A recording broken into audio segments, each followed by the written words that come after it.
সুদ যত বড়ই পাপ হোক না কেন, কোটি কোটি টাকা সুদ খেয়েছে, আজকে বলছে আল্লাহ আমি সুদের লেনদেন বন্ধ করলাম, জিন্দেগিতে আর কোনোদিন সুদের সাথে সম্পৃক্ত থাকবো না, আমি তোমার সাথে ওয়াদাবদ্ধ, তুমি আমাকে মাফ করো, ইনশাল্লাহ সব পাপ ক্ষমা হয়ে যাবে। কিন্তু আপনি কারো বদনাম করেছেন, আল্লাহকে বলেন তো এখন। এই জন্য আমি যখনই বক্তব্য দিয়েছি তখন বলেছি চারটা জিনিস মনে রাখবেন: 1, 5 ওয়াক্ত সালাত, 2, হালাল রুজি, 3, কোরআন তেলাওয়াত, 4, আড্ডা পিটা নিষেধ। আড্ডা পিটা দুই ধরনের। একটা দোকানে বসে ঘন্টার ঘন্টা গল্প করছেন, কার কথা যে কি বলছেন ধোলায় অন্ধকার, ওদিকে ল্যাংটা মেয়ে নাচছে আর এদিকে আপনি বসে আছেন আর একজনের বদনাম করছেন। আর একটা হলো মোবাইল নিয়ে ঘন্টার ঘন্টা ল্যাংটা মেয়ে দেখায়, হলো আড্ডা পিটা। এসব আড্ডা পিটা একেবারেই হারাম, আড্ডা পিটা টোটালি হারাম।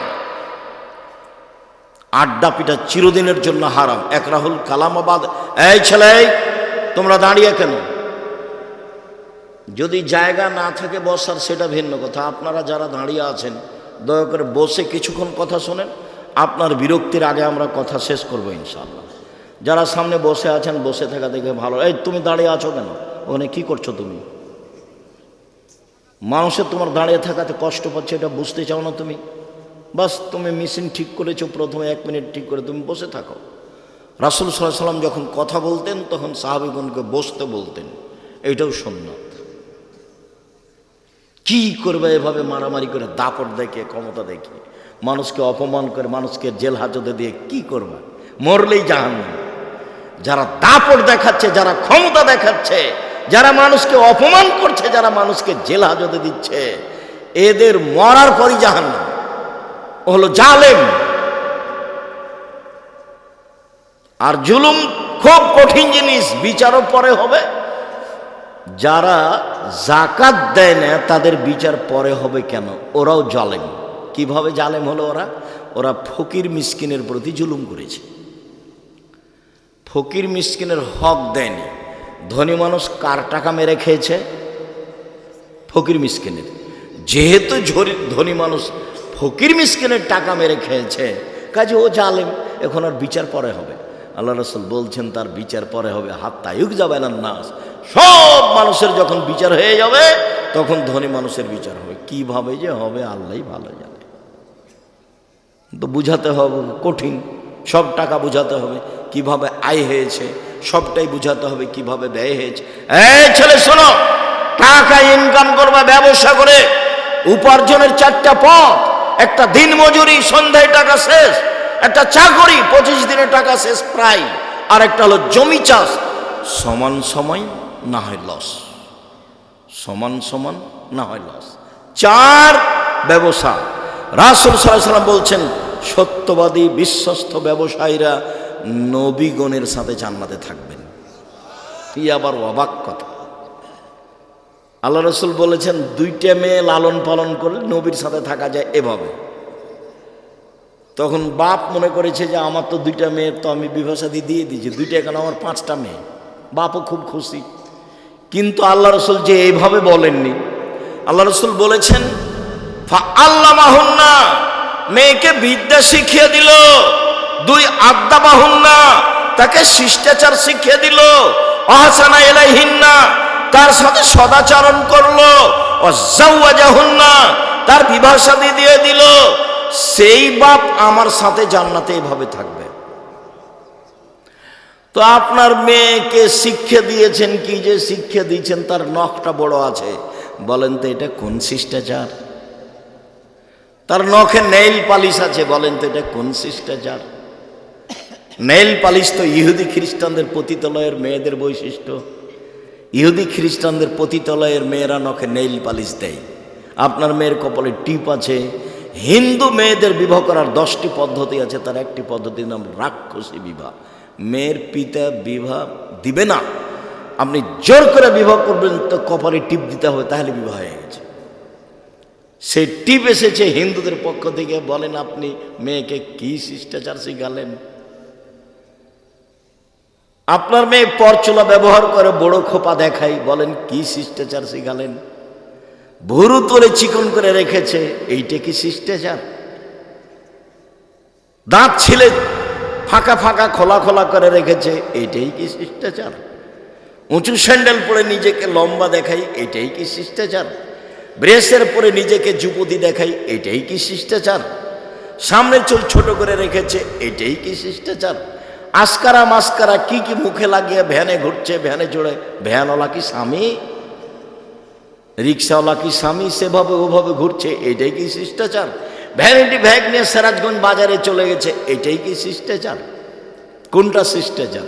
আল্লাহ রাসূল বলছেন যে ওই পিতা আমার সাথে জান্নাতে থাকবে যে পিতা মেয়েকে বিদ্যা শিখিয়ে দিল, 1, 2 শিষ্টাচার শিখিয়ে দিল, 3 ভালো আচরণ করলো, 4 বিবাহ শাদী দিয়ে দিল, সেই পিতা আমার সাথে জান্নাতে এভাবে থাকবে। জান্নাতে রাসূলের সাথে থাকা কঠিন। একজন সাহাবী রাসূলের সাথে রাতে ছিলেন, তো অজুর পানি আর মেশক নিয়ে রাসূলের কাছে উপস্থিত। আল্লাহ রাসূল খুব খুশি হয়েছেন, বাহ ভালোই তো, তুমি তো অজুর পানি নিয়ে এসেছো, তুমি তো মেশক নিয়ে এসেছো, খুব খুশি। সালমা শেতা, তুমি যা চাও চাও আমি দিয়ে দেবো। মুহাম্মদ সাল্লাল্লাহু আলাইহি ওয়াসাল্লাম বুঝতে পারেন যে ও কি চাইবে। নবী হলে কি হবে, গায়েবের খবর জানেন না। আমার মাঝাবি ভাইরা মনে করছেন যে নবী গায়েবের খবর জানেন। পাশের একটা লোক, পাশে বউ ঘুমাননি, এমনি ভান করে শুয়ে আছেন আয়েশা রাদিয়াল্লাহু তাআলা আনহা, আর রাসূল মনে করছেন যে আয়েশা ঘুমিয়ে গেছে, অথচ আয়েশা বলছে যে আমি ভান করে ঘুমিয়ে আছি। ভান করে ঘুমা বুঝেন না, ভান করে ঘুমিয়ে আছি। দেখি মুহাম্মদ সাল্লাল্লাহু আলাইহি ওয়াসাল্লাম কি করেন, কোথায় উঠে যান। দেখলাম ধীরে উঠলেন, ধীরে জুতা স্যান্ডেল পায়ে দিলেন, কাপড় গায়ে দিলেন, ধীরে দরজাটা খুললেন, আমি যেন জানতে না পারি। দরজাটা খুলে বের হলেন, বাহির থেকে দরজাটা টেনে বন্ধ করে দিলেন, চলে গেলেন। আমিও উঠলাম, দেখি কি কোথায় যান। আসলে আল্লাহ রাসূল কোথায় যাচ্ছেন এটা আয়েশার মৌলিক খেয়াল হলো, আমাকে বাদ দিয়ে এ রাতে আবার কোনো স্ত্রীর কাছে যান নাকি, এটা হলো আয়েশার রাদিয়াল্লাহু খেয়াল। আর আল্লাহ রাসূল যাচ্ছেন মরা মানুষের জন্য ক্ষমা চাইতে, কবরস্থানে বাকিউল গারকাতে যাবেন। জান্নাতুল বাকি তার নাম নয়, তার নাম হচ্ছে বাকিউল গারকাত। ভারত বাংলাদেশ পাকিস্তানের নাম দিয়েছে জিন পাহাড়, আর জান্নাতুল বাকি কবরস্থানের নাম দিয়েছে জান্নাতুল বাকি, নাম বাকিউল গারকাত। তো এবার উঠে দেখছেন, দেখি কোথায়, ওই যে কবরস্থানে 100 গজ দূরে হবে, পাশেই মসজিদে নববীর সাথে কবরস্থান। ওই যে হাত তুলে দোয়া করলেন, 1 বার 2 বার 3 বার হাত তুলে দোয়া করলেন, তারপরে হাঁটতে লাগলেন ফিরে। আমিও ঘুরে হাঁটতে লাগলাম, দেখলাম জোরে হাঁটলেন, আমিও জোরে হাঁটলাম, দেখলাম একটু দৌড়াচ্ছে, আমিও জোরে দৌড়াচ্ছি। আমি আগেই বিছানায় চলে এসেছি। আমি যখন আগেই বিছানায় চলে এসেছি, আমার পাশে এসে বলছেন, কি খবর আয়েশা, হাঁপাচ্ছ কেন? তখন আমি বললাম যে আমি তো মিথ্যে কথা বললে জিবরাইল আপনাকে বলে দিবে, আসলে আমি পরীক্ষা করছিলাম আপনি যান কোথায়। তো দেখলাম এই হাদিস মুসলিম। সম্মানিত দিনী ভাই বোন, কথা প্রসঙ্গে কথা এসে সেই জন্য বলছিলাম পাপের জগতে বড় পাপ মানুষের বদনাম, গীবাত, কিন্তু মানুষের সাথে জড়িত পাপ। জেনা মহাপাপ। রাসূল সাল্লাল্লাহু আলাইহি সাল্লাম বলেন, আল বিকর বিল বিকর জিলদু মিয়া তাগরিব সানা। অবিবাহিত ছেলে মেয়ে যদি জেনা করে 100 লাঠি পিটিয়ে এলাকা থেকে 1 বছরের জন্য তাড়িয়ে দিতে হবে। তিনি বলেন, আসাইবা বিসাইবা রাজম। বিবাহিত পুরুষ নারী যদি জেনা করে তাহলে তাকে ইট ঢেল পাথর দিয়ে মেরে মেরে মেরে ফেলতে হবে, তাকে মারতেই হবে।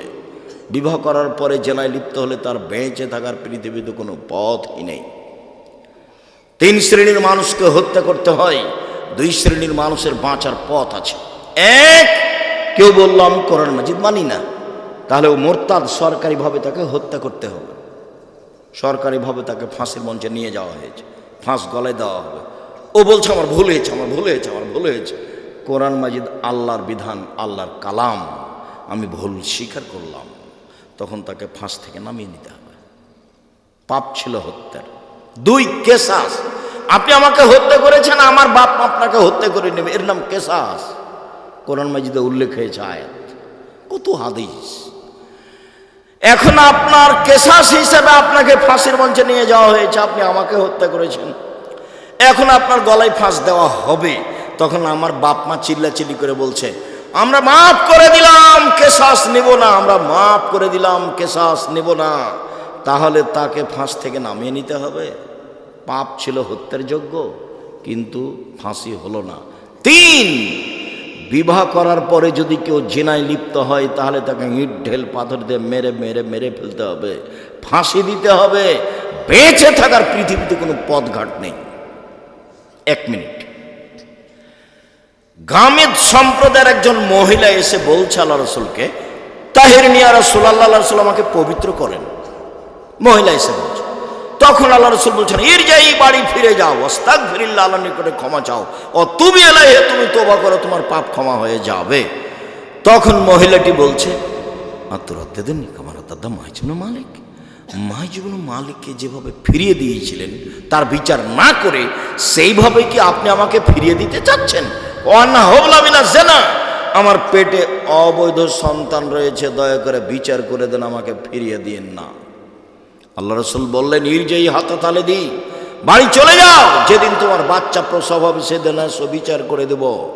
মহিলা চলে গেল, বাচ্চা প্রসব হয়েছে। মুসলিম গ্রন্থে এসেছে, সবে মাত্র বাচ্চা প্রসব হয়েছে, তাকে ন্যাকড়া দিয়ে জড়িয়ে রাসূলের দরবার নিয়ে এসে বলছে, এ দেখেন বাচ্চা প্রসব হয়ে, বিচার করে দেন।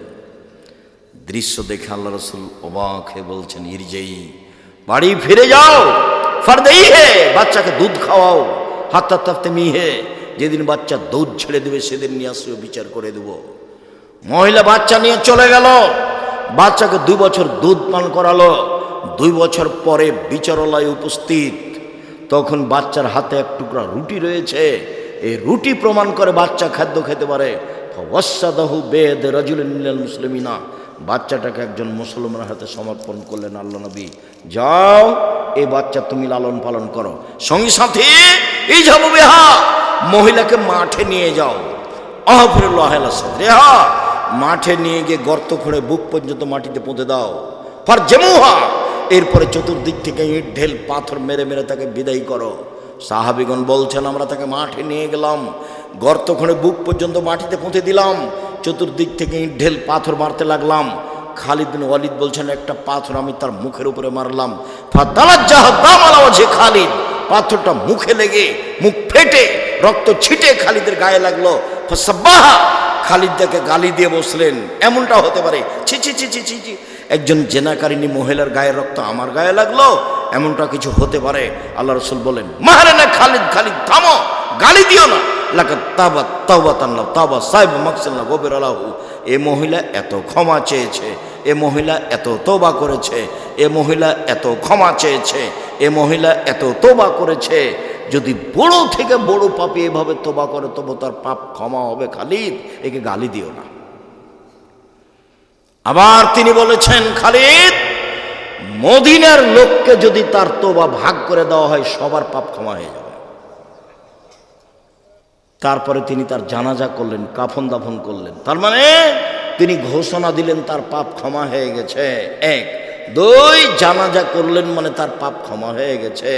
3, কাফন দাফন তিনি নিজে করলেন মানে তার পাপ ক্ষমা হয়ে গেছে। এরপরেও পৃথিবীর এত বড় মানুষ, পৃথিবীর ইতিহাসে এত বড় দামি মানুষ জন্ম নেয়নি, কেউ নিবেও না কেউ।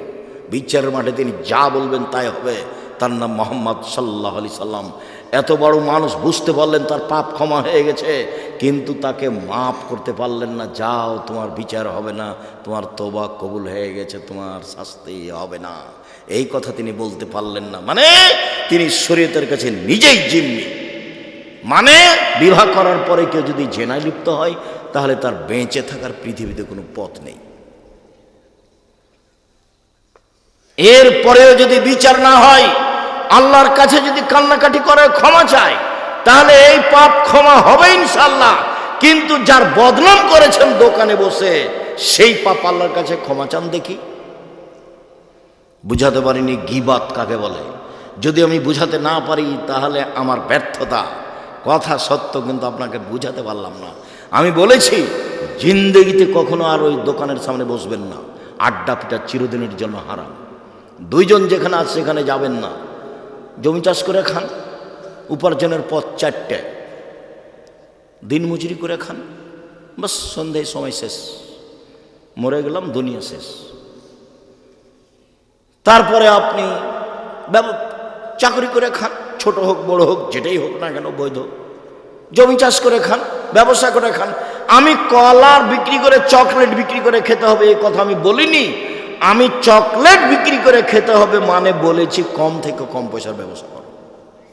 শ্বশুরের কাছে যৌতুক নিও না। ভিক্ষা করার টাকা দিয়ে চাউল কিনে ভাত খেয়ে বাদাত কবুল হবে, শ্বশুরের কাছে টাকা নিয়ে ওই টাকা দিয়ে চাউল কিনে ভাত খেয়ে বাদাত কবুল হবে না, এটাই চূড়ান্ত। তখন আমি বলেছি ভিক্ষা করে খাও। শ্বশুরের কাছে টাকা নিলে কেন? আরে ভিক্ষা করে খাবো কেন? মানুষের বাড়িতে কাজ করে খাবো। আব্দুর রাজ্জাক সাহেব ভিক্ষা করার কথা বলেন কেন? আমি তোমাকে ভিক্ষা করার কথা বলিনি, আমি তোমার বাপকে নিন্দা করেছি। তোমার বাপ কেন মানুষের টাকা নিল? তোমার বাপকে আমি এই জিনিসটা বলতে চেয়েছি, তোমাকে বলতে চেয়েছি। তোমার বাপের মুখ কালো হয়ে আছে, দেখো তুমি এখন পাশে, তুমি টাকা নিয়েছো, তোমার বাপ তো জানে, তোমার মা তো জানে। শ্বশুরের কাছে টাকা নিলে কেন? বছর শেষে একটা লুঙ্গি কিনে দিতে বলেছি শ্বশুরকে। আব্বা আমি গরিব মানুষ, দিনমজুরি করে খাই, দেন একটা লুঙ্গি নেন, আমি আপনার জন্য উপহার কিনেছি। 15-20 বছর যাবৎ মানুষ করে মেয়েটা তোমার হাতে দিয়েছে, তুমি শুকরিয়া আদায় করো না কেন? তুমি তাকে গালি দাও কেন? তুমি তার নিন্দা করো কেন? তুমি শ্বশুর বাড়িতে যাবো না বলে রাগ করো কেন? একটু বিভাষাতে লাগলে তুমি বাঁকা হয়ে বসে থাকো, আমি যাব না, আমি যাব না। তখন তোমার শ্বশুর পা ধরে, তোমার শাশুড়ি পা ধরে, তোমার শ্যালকেরা পা ধরে। তুমি কি পেয়েছো? কি হয়েছো তুমি এমন? শ্বশুরের সাথে কথা বলো না, রাগ করে থাকো, কেন থাকবে? ভদ্র হতে শিখো, কাজ করে খেতে শিখো। ভদ্র হতে শিখো, কাজ করে খেতে শিখো। মানুষের বাড়িতে কাজ করে খালো, নিজের একটা গর্ব বহাল থাকবে। সম্মানিত দিনী ভাই বোন, বলছিলাম জেনা মহাপাপ। এরপরে যদি আল্লাহর দরবারে ক্ষমা চাই, ক্ষমা হয়ে যাবে ইনশাআল্লাহ। মানুষের বদনাম করে আল্লাহর দরবারে ক্ষমা চাইলে ক্ষমা হবে না। জুবাইর ইবনে মুতাইম রাদিয়াল্লাহু তাআলা আনহু বলেন, রাসূল সাল্লাল্লাহু আলাইহি ওয়াসাল্লাম বলেছেন, লা ইয়াদখুলুল জান্নাতা কাত্তাবুর লাউমাম, যারা চুগলখড়ি করে, যারা বদনাম করে, যারা গীবাত করে, তারা জান্নাতে যাবে না, তারা জান্নাতে প্রবেশ করবে না। যেসব পাপের কারণে সরাসরি জাহান্নাম ঘোষণা হয়েছে, তার একটি বড় পাপ হলো গীবাত। এই ছেলে বসো, পরিবেশ নষ্ট করে না যেন কেউ। একটু ধৈর্যের পরিচয় দেন। আপনার বিরক্তির আগে আমরা কথা শেষ করব ইনশাল্লাহ। আপনি দয়া করে কোনো কাজ দেখাবেন না। দোকানপাটে বসে আছেন কেন? আজকেই বাজার করতে হবে? এটা তো হলো নিম্ন শ্রেণীর মানুষের কাজ, এটা হলো ইতর শ্রেণীর মানুষের কাজ। আপনিও বলবেন আব্দুর রাজ্জাক সাহেব আমাদেরকে নিম্ন শ্রেণীর ইতর শ্রেণীর বললেন। আরে আমি তো এই ভাষা বললাম, আল্লাহ এর চেয়ে বেশি করে বলেছে। আল্লাহ বলছেন, বুঝে না ওরা অন্তর আছে, বুঝে না, দেখেও দেখে না ওরা চক্ষু আছে, দেখে না, শোনে না ওরা কান আছে, শোনে না। উলায়েকা কালানাম, তারা পশু প্রাণীর মতো, তারা গরু ছাগলের মতো, তারা কুকুর শ্রীগের মতো, বালুমাজাল বরং তার চেয়ে খারাপ। আমি এখানে কোরআন হাদিসের কথা বলছি, আপনি দোকানে বসে আড্ডা পিটেন মানে কি বুঝাতে চান আপনি আমাকে? আজকে জিলাপি কিনতে হবে, আজকে মিষ্টি কিনতে হবে, আজকে ওখানে চা খেতে হবে, এই কোন হিসাব? এটাই মানবতা? একই ভালো বলা হয়? রাসূল সাল্লাল্লাহু আলাইহি ওয়াসাল্লাম বলছেন, সমাজের দায়িত্ব পালন করবে অধমের সন্তান অধম, লোকা ইবনে লোকা, অধমের সন্তান অধম। এটা হলো বাংলা ভাষা, আর এটা এলাকা হিসেবে ভাষা নিতে পারেন। তখন আমি বলেছি রংপুর, দিনাজপুর, লালমনিরহাট, নীলফামারী, কুড়িগ্রাম, পঞ্চগড়, ঠাকুরগাঁ, গাইবান্ধা, বগুড়া, জয়পুরহাট, এসব এলাকার ভাষায় সমাজের যেদিন লোক দায়িত্ব পালন করবে, বেন্যার বাচ্চা বেন্যা।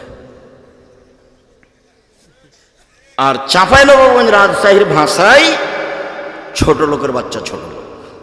আমি এই কথা বলিনি, ভাষাটা আল্লাহ রাসূল বলেছেন, লোকা ইবনে লোকা, অধমের সন্তান অধম, নিম্ন শ্রেণীর সন্তান নিম্ন শ্রেণীর লোক। আর ঢাকার ভাষা, আমি ভাষাটা বলতে পারলাম না, অমুকের পোলা অমুক, এই ভাষা আমি আপনার সামনে বলতে পারলাম না। আল্লাহ রাসূল বলছেন, সমাজের যেদিন দায়িত্ব পালন করবে এইরকম মানুষ, লোকা ইবনে লোকা, বাংলা ভাষা অধমের সন্তান, অধম। নিম্ন শ্রেণীর লোকের ছেলে, নিম্ন শ্রেণীর লোক যেদিন সমাজে দায়িত্ব পালন করবে, আমি কি করতে পারি, মুহাম্মদ সাল্লাল্লাহু আলাইহি সাল্লাম এইভাবেই বলছেন। একজন পল্লীর বেদুন মানুষ এসে বলছে, মাতা সাত, কিয়ামত কবে হবে? তখন আল্লাহ রাসূল বলছেন, এই যা উসসাদাল আমর এই যে জয়াতিল আমানাত ফান্তাজির সাত, যেদিন 10 পয়সা ধ্বংস করা হবে সেদিন কিয়ামত হবে। তখন পল্লীর অশিক্ষিত মানুষ বলছেন যে 10 পয়সা ধ্বংস করা হলে কিয়ামত হবে, এই ভাষা আমি বুঝতে পারলাম না। তখন আল্লাহ রাসূল বলছেন, এই যা উসসাদাল আমর ইলা গায়রি আহলি ফান্তাজির সাত, যেদিন দায়িত্ব অযোগ্য মানুষের হাতে তুলে দেওয়া হবে সেদিন কিয়ামত হবে।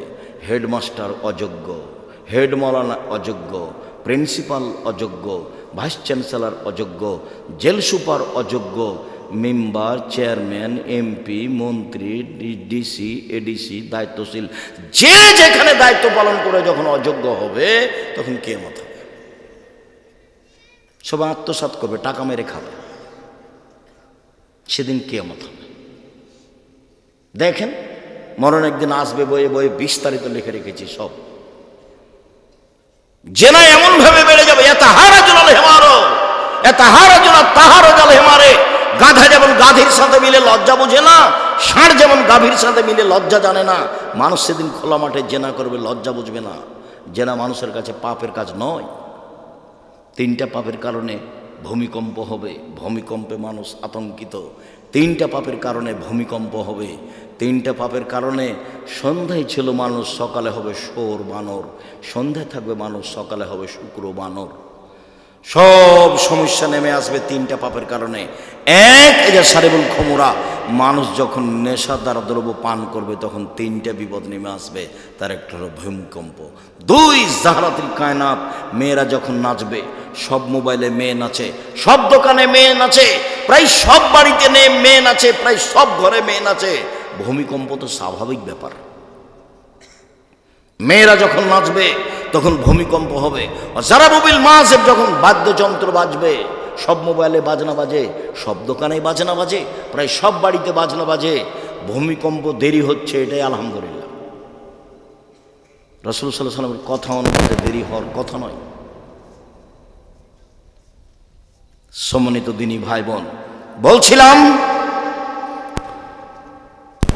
রাসূল সাল্লাল্লাহু আলাইহি ওয়াসাল্লাম বললেন, হালতাদুল্লাহ মাল গীবাত, সঙ্গী সাথী বলতে পারো গীবাত কাকে বলে? সঙ্গী সাথী বলতে পারো গীবাত কাকে বলে? সঙ্গী সাথী বলতে পারো গীবাত কাকে বলে?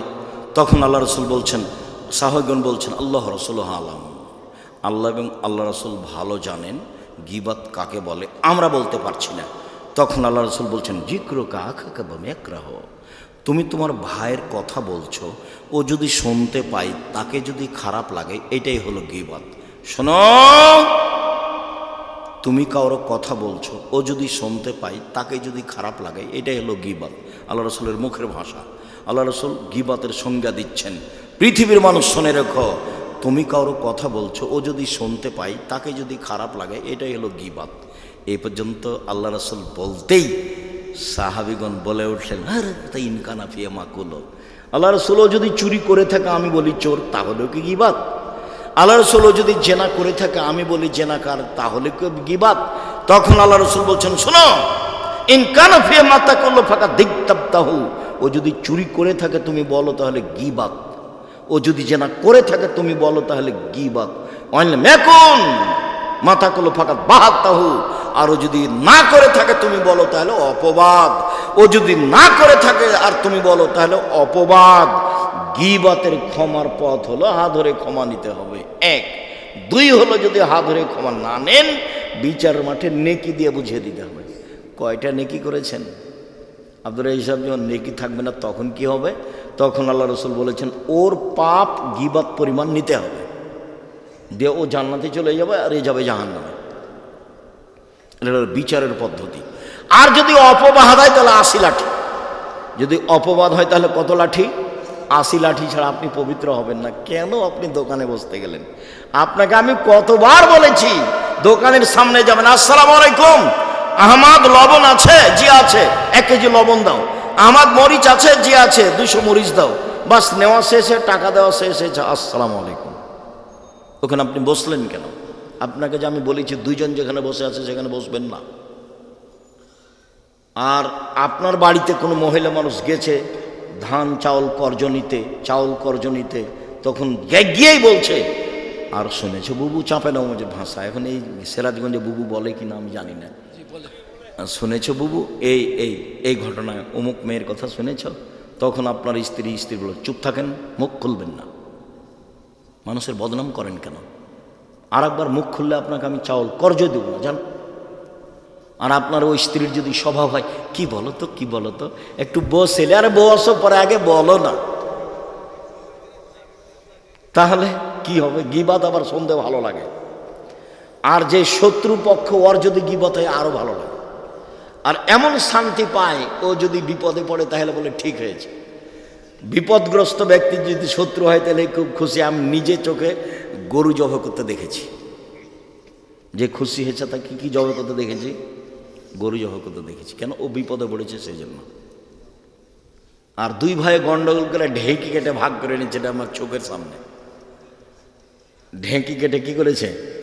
ভাগ করে নিয়েছে। দুই ভাই দিন রাত স্বামী স্ত্রী খেলে ওর বদনাম করে, নিজের ভাইয়ের ঝগড়াতে এভাবে বলছে। তখন আমি পাশে দাঁড়িয়ে, গ্রামের ছেলেপিলা মানুষ সামনে দৌড়ে গেছি যে বাড়িতে ঝগড়া হচ্ছে, তখন বলছে থাম, আমি তো এখান থেকে চলে যাব, আমার ভাগটা এমন লোকের কাছে বিক্রি করব যে তোকে গুতাতে পারে। অথচ আল্লাহ রসুল বলছেন, নিজের ভাই যখন বলবে জমি আমি কিনবো না, তুমি যার কাছে ইচ্ছা বিক্রি করো, তখন তুমি অন্যের কাছে বিক্রি করতে পাবা, তাছাড়া তোমার বিক্রি নিষেধ। কথা মুহাম্মদ সাল্লাল্লাহু আলাইহি ওয়াসাল্লাম বলছে। কথা বুঝাতে পারিনি, আর একবার বলি। আমাদের গ্রামের ওই লোকটা বলছে ওর ভাইকে ঝগড়াই, যে শোন আমি তো এখান থেকে চলে যাব, তা আমার জমির ভাগটা তোকে দিব না, এমন মানুষের কাছে বিক্রি করব যে মানুষ তোকে কি করতে পারে? গোতাতে পারে, উচিত শিক্ষা দিতে পারে। অথচ আল্লাহ রসুল বলেছেন যে ভাইয়ের ভাগ বিক্রি করতে পাবে না ভাইকে না বলে। যখন ভাই বলবে ঠিক আছে ভাই আমি তোমার ভাগ কিনতে পারছি না, যেখানে ইচ্ছা সেখানে বিক্রি করো, তখনই অন্যের জায়গাতে বিক্রি করবে, অন্যের কাছে বিক্রি করতে। যা বিক্রি নিষেধ। কিভাবে বদনাম গড়ে উঠছে সমাজে! দল করলে, সংগঠন করলে, দলাদলি করলে, মারামারি করলে এটা হবে একবারে গীবাত, বদনামের বন্যা। আমি বসে আছি, হঠাৎ করে ওই সাংবাদিক ঢুকেছে প্রতিষ্ঠানে। আমি সাধারণত কারোর সাথে এরকম কথা বলি না, তো আমি অফিসে কি কাজে বসেছিলাম, চলে এসেছি। তা আমার সাথে এখন কথা বলতে বলছে যে আপনার প্রতিষ্ঠানে এটা ঘটেছিল। তখন আমি বলছি